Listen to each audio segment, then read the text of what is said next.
The Florida Panthers made a lot of changes this offseason, but they found a way to win while they make adjustments.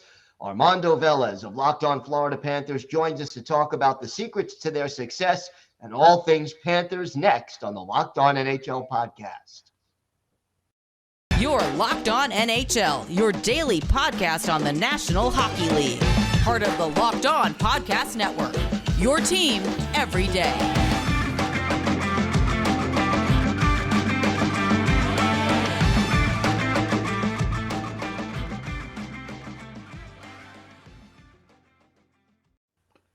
And welcome back to the Monday edition of the Locked On NHL podcast. Gil Martin, so glad you could join us today. And thank you for making Locked On NHL your first listen every day. We are free and available on all platforms.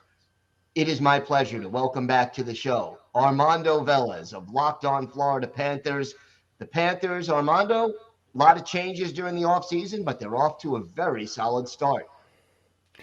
Thank you once again, Gil, for having me on the show to talk all things Florida Panthers. And yeah, 4-1-1, 9 points out of a possible 12 for this team. It's a great position for this team to be in after making the blockbuster trade of Matthew Tkachuk. Of course, there's always the talk of the defense core being the weak spot of the Florida Panthers team, and they've went through some adversity early with losing Aaron Ekblad and him being on LTI. Or the earliest he can come back is mid-November. Or missed a few games, and he was the quarterback on the power play for this team. But still, they found many ways to win. Let's start off with Ekblad. How does this team compensate for the loss of one of the elite defensemen in this league? The truth is, you don't. And they just don't grow on trees. It's not really about replacing Ekblad. It's really about holding the fort for this team while he is recovering from what's reported to be a grade 2 groin strain, according to Andy Slater. But it really comes to other players adjusting. Of course, Brandon Montour was already logging some minutes for the Panthers, and he being the quarterback on the power play, now he's in the top pair for the Florida Panthers. The good thing about this is, with the Florida Panthers being as cap strapped as they are, only prior to Ekblad's injury, they only had just under $500,000 of cap space. So, and the roster that the Panthers had was 20 players exactly. So no scratches for the Cats. So this gives a little bit of wiggle room for the Panthers. They even signed Mark Stahl to a 1-year contract, $750K. But there's also got to be questions for when Aaron Ekblad does come back about who is going to possibly be placed on waivers, because you're not just going to have him sitting if he's healthy. Yeah, no margin for error there. You mentioned Matthew Tkachuk earlier. 8 points through the first 5 games. He's been a real impact player. Talk to me about what he's added to this Panthers roster so far this year. An absolute different dimension for this Cats team. He's always in front of the net. Every single time the whistle right on the doorstep, everyone wants a piece of Matthew Tkachuk, and he's just an agitator right in front. I mean, you covering Locked On Islanders, you've already seen him quite a few times for the Cats and all that. So and he, before his points Sunday against New York, he had the record for consecutive games with at least a point. So just right behind Ray Whitney and Pavel Bure, just 2 games off. But hey, him getting those 8 points in those 5 games, and at the time, once the game went final against Tampa Bay on Saturday, Matthew Tkachuk had already been a contributor, whether it's scoring or assisting, on half of Florida's goals already in 5 games, in the first 5 games. So that it's definitely everything that has been advertised for this Florida Panthers team. And the fact that they have 8 more years of this guy, it's just an absolute treat to watch. After 5 games, he's leading the team in goals, assists, points, and penalty minutes. That's a pretty rare combination that you have something like that. One problem that the Panthers have had early on this year, and it didn't get any better Sunday against the Islanders, the power play is struggling. Obviously, Ekblad's absence has something to do with that, but what is this team not doing with the extra attacker that they're only hitting on 8.7% of their power plays coming into Sunday's game against the Islanders, and they didn't score on the power play then either. It really comes down to players who are really, as of this point, out of position for the Panthers.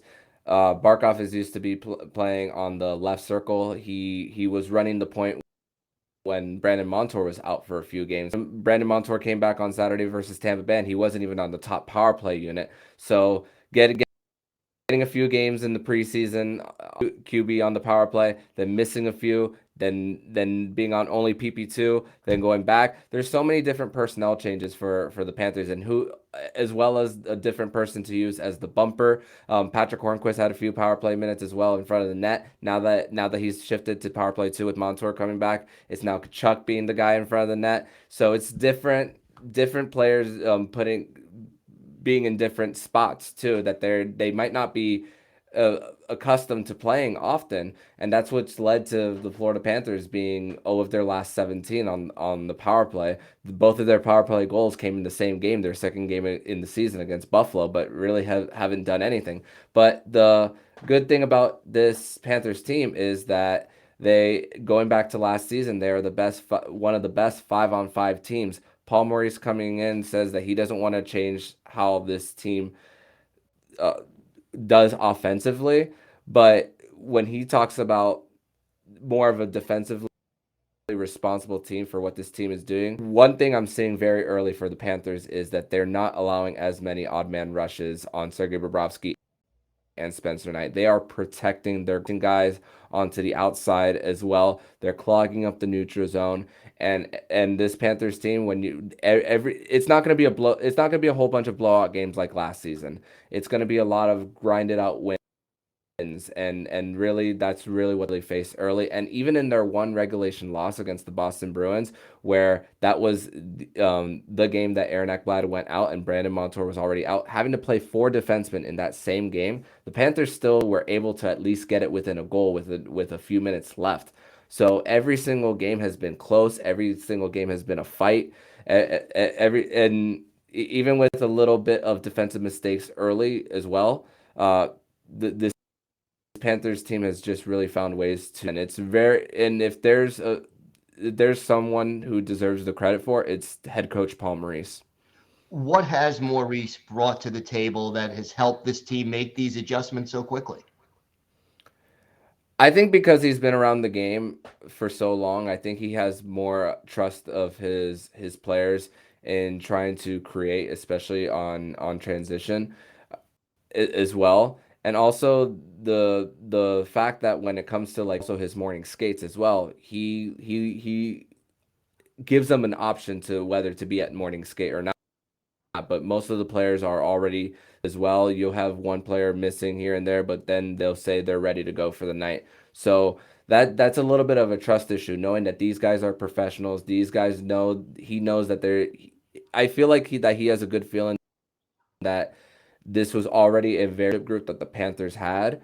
So it was really kind of for him loosening the grip of like trying to like be all over players as well. So that's kind of like the vibe I get from Paul Maurice, but as well for putting different certain players that have familiarity with each other, keeping them together, but also willing to find a way to experiment, because especially the third line, which was played incredible in their Sunday game against the New York Islanders. Anton Lundell's having 2 different line mates this season in year 2 of his development. That's huge as well. He's also ability to give him more defensive zone faceoffs as well, especially on the penalty kill as well. So he's also trusting his younger guys at the same time. Always helpful to develop those younger players. Armando, why don't you tell our viewers and our listeners where they could find the podcast and where they could find you on social media? They can follow me on Twitter personally at MondoMan12. They can follow the show account on Twitter at LO_FLA Panthers. You'll see me live tweeting for the Panthers throughout the game, and you'll see me do all my other South Florida sports takes as well along the way. All right, Armando, always a pleasure. Thanks for joining us today. Thank you so much, Gil, as always. The numbers don't lie. In the last decade, over 4 million people have chosen Simply Safe Home Security to protect their home. You don't earn the trust of that many people without doing something right. At Simply Safe, your safety is the only thing that matters. They protect you with cutting-edge security technology powered by 24/7 professional monitoring agents who always have your back. Here's why I love it. Simply Safe blankets your home in protection with advanced sensors for every room, window, and door, HD security cameras for inside and outside your home, smarter ways to detect motion that only alert you when the threat is real, and even hazard sensors that instantly detect fires, floods, and other threats to your home.